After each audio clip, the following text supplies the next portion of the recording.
नमस्कार दोस्तों, मैं सूरज कुलकर्णी।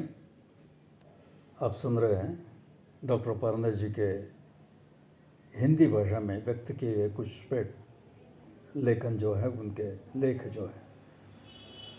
आज तक बरसाती मौसम में जो कुछ दिखा है, हम अंकुर तक आए हैं और जिधर उधर जब अंकुर देखने लगते हैं तो सब दो हरियाली छाई हुई दिखती है। आज जानेंगे इसी विषय पर डॉक्टर रामचंद्र मल्हार पारनेरकर जी ने क्या लिखा है। शीर्षक है हरियाली। तो सुनिए। हरियाली। मनुष्य का स्वभाव संगति प्रिय है।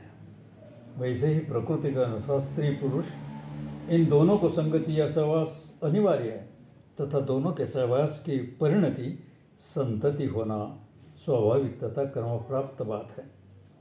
यही कारण है कि जी आज तक संत महंत या तत्वज्ञानी यह संसार के नाम से दुनिया भर में अपना सिर पीटते रहते हुए भी घर गृहस्थी अपना आसन संभाले हुए हैं।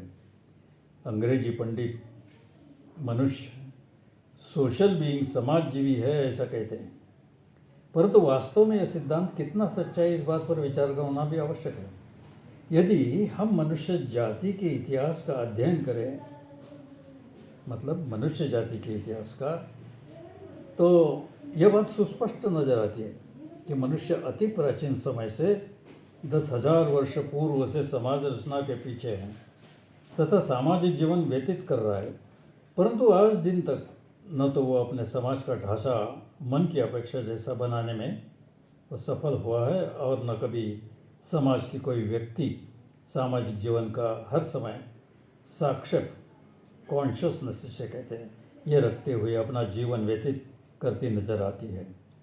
जिस उद्देश्य को पाने के लिए पिछले 10,000 वर्ष के प्रयत्न सफल नहीं हुए, इस बात को मद्देनजर रखते हुए यह समाजजीवी उसका स्वभाव धर्म है ऐसा कहना कहाँ तक तर्कसंगत है।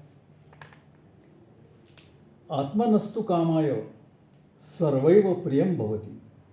अपनी स्वयं की सुख शांति के लिए या समाधान के लिए मनुष्य को दुनिया भर की बातें प्रिय होती है। यह सिद्धांत वस्तु स्थिति के अनुरूप है, क्योंकि व्यक्ति मात्र स्वयं की अपेक्षा दूसरों में सुधार लाना या दूसरों की शिक्षा यापन पर ही जोर देता है।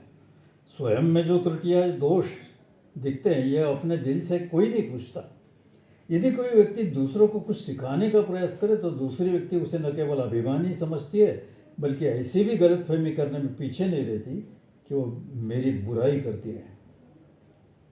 यही कारण है कि बर्नार्ड शॉ जैसे विचारवंत भी इस विषय में अभिप्राय देते हुए कहते हैं, if you teach a man anything he will never learn. यदि आप किसी को कुछ सिखाओगे तो वह नहीं सीखेगा। मनुष्य यदि प्राकृतिक रूप से समाजजीवी है तो उसे दूसरे से सीखने या समझने की भावना प्राकृतिक रूप से दृढ़मुख होना आवश्यक बात है। क्या संसार में माँ बाप का अपने बच्चों पर सच्चा प्यार नहीं होता, या फिर बच्चों का अपने माँ बाप से? फिर भी आजकल के बच्चे अपने माँ बाप की नहीं सुनते। ये शिकायत पुराने जमाने से शुरू से ही चली आ रही। वनवास जाते समय प्रभु रामचंद्र जी ने पिता दशरथ जी की कब सुनी, या फिर भगवान श्री कृष्ण जी को यशोदा मैया ने गोपीजनों के हास्य विनोद करने से 1000 बार रोका, किंतु भगवान कब रुके? सारांश, दूसरे से शिक्षा ग्रहण करने की या दूसरे की बात मानकर चलने की मनुष्य की प्रवृत्ति तो प्राकृतिक प्रवृत्ति न होकर यह उसकी सांस्कृतिक प्रवृत्ति है। अर्थात मनुष्य को प्राकृतिक रूप से समाजजीवी समझ लेना एक बड़ी भूल करना है। संगति प्रिय स्वभाव का समाजजीवी सोशल बीइंग यह यथार्थ रूप नहीं है। समाजजीवी यह शब्द संगति प्रिय शब्द से बहुत कुछ व्यापक अर्थ रखता है। सामाजिक जीवन यह मनुष्य का प्राकृतिक जीवन निश्चित रूप से नहीं, परंतु प्रकृति ने उस पर इस प्रकार का जीवन जबरदस्ती है। कई बार व्यक्ति संसार से उब कर निर्जन जंगल में जाना पसंद करता है। ऐसा एक भी व्यक्ति नहीं होगा कि जिसे जीवन में एक बार भी सब कुछ छोड़ छाड़ कर एकांत में निकल जाने का विचार ही न आया हो। इतिहास में जब जब से मानव समाज की नींव डाली गई प्रतीत होती है, तभी से उस पर सामाजिक जीवन के लिए हितैषी संस्कार का प्रारंभ हुआ लगता है। ओम सहनावतु सहनौ भुनक्तु सह वीर्यं करवावहै तेजस्विनावधितमस्तु माँ विद्विषावहै। ओम शांति शांति शांति। मनुष्य के प्राकृतिक स्वभाव पर ही समाज का निर्माण होना था, या निर्माण होना या उसकी भौतिक आवश्यकता से अथवा परिस्थिति के शिकंजे में फंसकर समाज के निर्माण होना बिल्कुल अलग बात है। परिस्थिति के अनुसार मानव समाज की रचना बनती रही और बिगड़ती भी रही, परंतु जहाँ एक बार मनुष्य जाति ने अपने जीवन पर समाज रचना का आवरण ले लिया, उसके बाद वह कभी उसके बाहर नहीं निकल सका। यही एक प्रभावी कारण सोशल बीइंग जो कहा जाता है उसका है। पाश्चिमात्य विद्वान को कहा करते हैं, प्रायः आज की सारी मानव जाति एक सामाजिक रूप धारण की हुई नजर आती है और भविष्य में भी अब उसके लिए किसी न किसी प्रकार के सामाजिक रूप में रहना अनिवार्य होगा। आज की प्रत्येक व्यक्ति समाज की इकाई के रूप में और समाज के बाहर निकल वो प्राकृतिक स्वतंत्र जीवन निभाना एक असंभव बात है। आज की समाज धारणा का स्वरूप इतना विशाल हो गया कि इसका समाज के किसी भी व्यक्ति को भी जिसका वास्तव्य निर्जन अरण्य में हो, वह भी समाज के बाहर का नहीं हो सकता। वह भी समाज की इकाई, भले ही वह स्वयं या समाज ऐसा समझे। यहाँ इन बातों के उल्लेख का प्रमुख कारण यह है कि सामाजिक अथवा पारिवारिक जीवन मनुष्य का प्राकृतिक जीवन न होने के कारण मनुष्य में 10 के साथी बनने की, उन्हें अपना साथी बनाने की बुद्धि जन्मता नहीं होती। वह चाहे तो उसे सीखनी पड़ती है, प्राप्त करनी होती है। इस ज्ञान के अभाव रूप आज किसी भी समाज में एक भी ऐसा घर मिलना कठिन है जहाँ आपस में मतभेद नहीं, पिंडे पिंडे मतिर्भिन्ना। इस सिद्धांत के अनुसार समाज में विविधता एवं तदनुरूप वैचित्र्य जहाँ तहाँ देखने को मिलता है। हर कोई सुख से आता है, अर्थात अपने मन की करना चाहता है, किंतु उसका ही दूसरा भाई कुछ और ही सोचता है और इसी कारण यह अपने दिल की कर पाता है और ना ही दूसरा अपनी सोच के अनुरूप सफल होता है। यदि दोनों मिलकर कुछ करने में जुटते हैं तो जो लगन एक की होती है वह दूसरे की नहीं होती, अथवा एक की कुशलता से सफलता की संभावना बने तो दूसरे की अपात्रता कार्यनाश का कारण बन सकती है।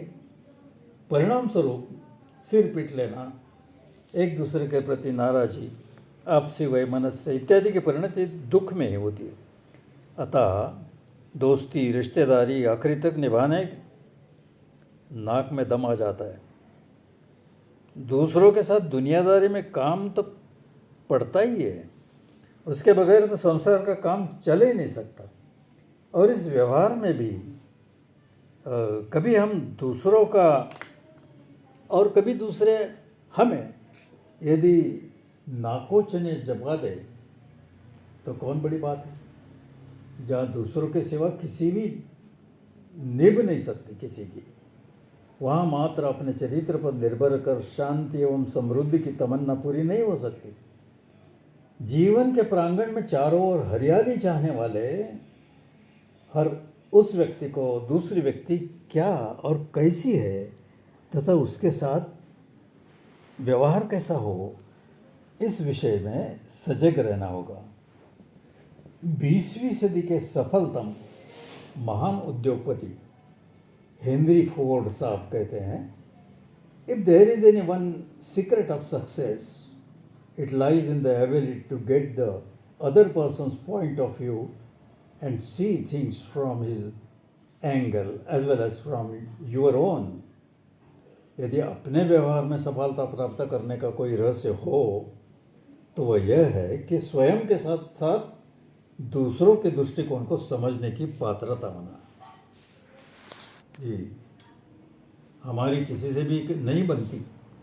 यह लक्षण या ऐसा कहना सुसंस्कृत मनुष्य का लक्षण नहीं है, यह मात्र जंगलीपन का प्रदर्शन है। ये वास्तविकता में सभ्यता या स्वाभिमान का द्योतक नहीं। ऐसे व्यक्ति को जीवन में सहकारिता, सद्भावना एवं दया मिलना असंभव ही है। ऐसे व्यक्ति का कितने ही उच्चरों से दुनिया में कोई किसी का नहीं रहना अर्थ ही नहीं रहेगा। जो अपने जीवन में सब दूर सहकारिता, सद्भावना, सहानुकंपा की हरियाली चाहता है, उसे दूसरों के और दुनिया के साथ बर्ताव करने की कला परिश्रम पूर्वक आत्मसात करना होगा। यह गुण किसी में भी जन्मतः ही नहीं होता, किंतु इस पर ध्यान देना आवश्यक होगा। The man who can put himself in the place of other men, who can understand the workings of their minds, need never worry about what the future has in store for him. O.N.D. Young in साहब का ये कहना है, जिसने दूसरों को समझने की तथा अपने उनके साथ सद्व्यवहार करने की कला हासिल की हो, उसे अपने भविष्य की चिंता करने की आवश्यकता नहीं होती। इसी प्रकार श्री समर्थ रामदास स्वामी अपने अधिकार वाणी से अपने दासबोध नामक ग्रंथ में यह लिखते हैं, मराठी में, राखावी बहुतांची अंतरे भाग्य येते तदन अंतरे। मित्रों, समझ में आया हरियाली क्या होती है? और ऐसी हरियाली होने के बाद जीवनानंद का प्राप्त होना बिल्कुल संभव हो सकता है। इसलिए जीवनानंद प्राप्ति के बारे में अगले विषय में या अगले वीडियो में हम सुनेंगे। ये वीडियो यदि आपको भाया होगा तो ज़रूर अपने परिवार में शेयर कीजिए, अपने मित्रों को भेजिए।